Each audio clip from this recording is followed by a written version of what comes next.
Nina, tadi dah ada data kadar faedah dunia. Kali ini kita bawakan pula data kadar faedah di ASEAN. Silakan Nina. Baik, terima kasih Nabila. Jadi sebentar tadi saya membentangkan kadar-kadar faedah yang berlaku di seluruh secara global. Jadi mari kita perincikan bagaimanakah kadar-kadar faedah di negara jiran kita iaitu anggota ASEAN.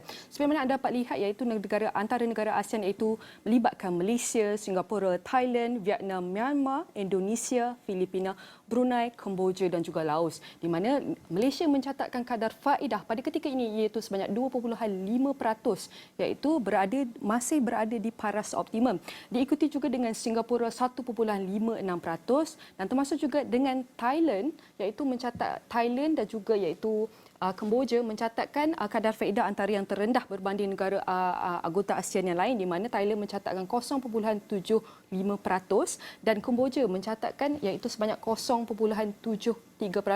Sekiranya anda ingin membuat pinjaman di negara iaitu negara Thailand dan Kemboja ketika ini iaitu kadar faedahnya agak rendah. Manakala mari kita lihat negara mana yang mempunyai kadar faedah yang agak tinggi iaitu di mana kita dapat lihat iaitu Myanmar. Myanmar mencatatkan sebanyak 7.0% iaitu antara negara ASEAN yang mengalami kadar faedah yang tertinggi ketika ini kerana Myanmar ketika ini sedang mengalami pergolakan politik di mana ekonominya kurang stabil dengan pengurusan pembangunan negara mereka belum stabil lagi. Jadi inilah antara kadar-kadar faedah yang anda dapat lihat iaitu kadar faedah untuk negara anggota ASEAN. Jadi apabila kita bercakap mengenai kadar faedah anggota ASEAN sekaligus ia melibatkan terus bagaimana prestasi ekonomi iaitu KDNK keluaran dalam negara kasar dan juga iaitu prestasi inflasi kita. Di mana anda dapat lihat iaitu pertama iaitu Malaysia iaitu kadar KDNK kita mencatatkan sebanyak 8.9% pada suku kedua tahun ini iaitu pencatatan pertumbuhan yang positif di mana inflasi mencatatkan sebanyak 3.4% iaitu di mana kadar inflasi Malaysia berada dalam keadaan terkawal. Jadi apabila anda meliti iaitu beberapa negara yang mengalami KDNK yang tinggi juga iaitu Vietnam dengan mencatatkan kadar KDNK iaitu sebanyak 7.7% termasuk juga kadar inflasi iaitu berada dalam keadaan optimum iaitu 3.1%. Dan kalau anda dapat lihat negara-negara lain yang Brunei iaitu dengan unjuran kadar KDNK mereka pada suku kedua iaitu agak rendah iaitu sebanyak 0.4% hingga 0.8%. Ini adalah pertumbuhan KDNK suku kedua untuk Brunei dengan mencatatkan kadar inflasi 2 hingga peratus iaitu kadar inflasi. Jadi ini adalah prestasi ekonomi dan inflasi anggota ASEAN yang dapat saya kongsikan ketika ini. Jadi ia amat penting kerana anda dapat lihat di mana saya sudah bentangkan bagaimanakah prestasi ekonomi KDNK dan juga inflasi dan juga bagaimanakah kadar faedah yang kita dapat lihat itu seluruh negara termasuk negara-negara anggota ASEAN. Untuk pengetahuan anda juga Nabila bahawa iaitu Bank Pusat Eropah telah menaikkan kadar faedah buat pertama kali dalam masa 11 tahun. Kita dapat lihat itu menunjukkan betapa betapa ekonomi global berada di tahap puncaknya perubahan di mana namun kadar faedah di paras bank pusat masih kekal rendah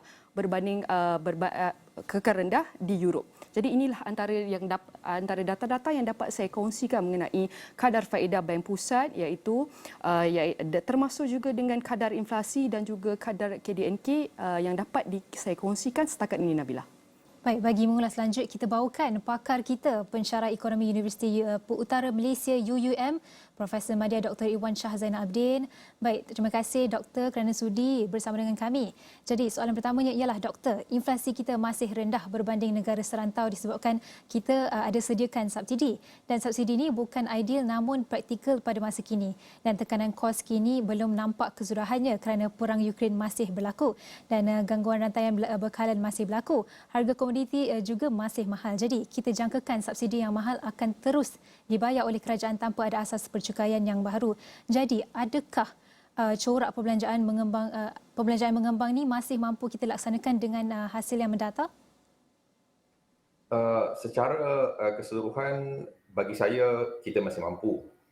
Sebenarnya bagi saya bila saya melihat dari segi kedudukan kewangan negara dan juga melihat keadaan kedudukan fiskal defisit dan juga hutang negara, sebenarnya kita masih lagi berada pada tahap yang baik dan juga stabil.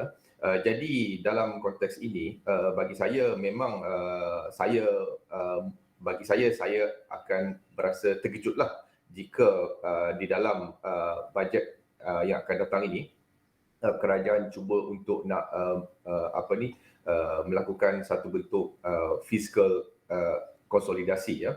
Kerana bagi saya pada ketika inilah kerajaan perlu meningkatkan lagi perbelanjaan untuk memastikan bahawa isu-isu ataupun perkara masalah yang kita dah bincangkan, contohnya isu inflasi dan juga kos sara hidup ini dapat ditangani dengan lebih komprehensif, sebab kita tahu bahawa sekarang kita sudah pun berada pada, kita katakan, memasuki fasa endemik. Jadi bagi saya dalam konteks ini, pengurusan ekonomi ataupun bagaimana strategi dasar fiskal juga perlulah bukan lagi seperti kita lihat pada tahun-tahun contohnya 2020 ataupun 2021. Jadi mungkin sekarang kita perlu melihat satu strategi yang lebih menyeluruh, yang mana kita lihat dasar-dasar yang lebih mampan dan juga sustainable lah. Maksudnya kita bukan lagi perlu melihat keadaan ataupun pemberian secara one off dan sebagainya. Jadi poin yang saya nak tekankan di sini bukanlah sama ada kita perlu fikirkan sama ada cukup atau tidak dana kerajaan. Bagi saya kewangan kerajaan itu mencukupi. Persoalan ini adalah apakah bentuk perbelanjaan yang kita akan fikirkan dan kita akan laksanakan. Jadi di sini ada dua, iaitu apa yang saya katakan perbelanjaan yang produktif, dan kedua adalah perbelanjaan yang tidak produktif. Jadi contoh perbelanjaan yang tidak produktif ini apabila kerajaan memberikan subsidi sebanyak yang dikatakan sekarang ini hampir 80 bilion lah. Kalau kita lihat secara detailnya, lebih kurang 41 bilion ringgit itu diperuntukkan untuk fuel, minyak dan petrol. Jadi ini bagi saya perlu dilihat supaya kita boleh memastikan bahawa perbelanjaan yang dilaksanakan adalah perbelanjaan yang berbentuk produktif, yang mana ia akan memberikan kenikmatan ataupun kebaikan kepada rakyat yang teramai dan juga secara yang kita kata lebih konsisten dan juga sustainable lah. Maksudnya mekanisme tu dah ada.